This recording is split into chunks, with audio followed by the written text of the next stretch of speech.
Hi, my name is Adam Formella from NC Cooperative Extension Currituck Center, and today we're going to go over how to plant blueberries in our teaching orchard.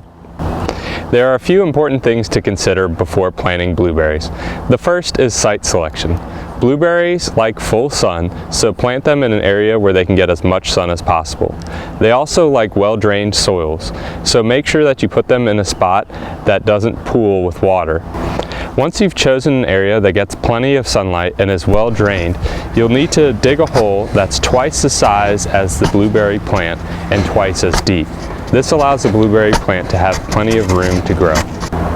Once you've dug your hole, you'll want to add something like pine bark or pine straw. That'll help lower the soil pH. You want to make sure your pine bark is finely shredded. This allows it to break down over time and prevents you from having large air pockets after a few years. Then you're going to add dirt back to the hole. You'll want to put in an equal amount to the amount of pine bark that you put in the hole. This will help us to make a mound.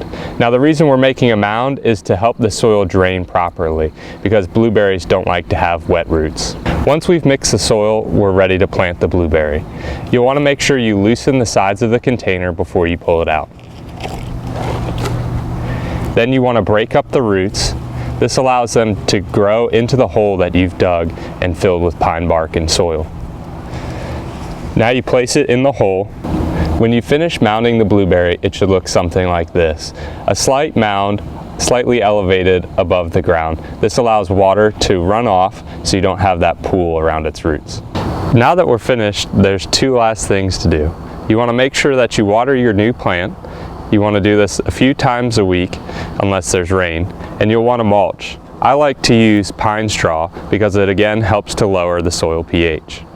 After a few months, 4 to 6 weeks, come back with a fertilizer to fertilize your new plant. This allows the blueberry to grow quickly, and you'll want to add something like a blueberry fertilizer or an azalea fertilizer. For more questions, contact NC Cooperative Extension, Currituck County Center.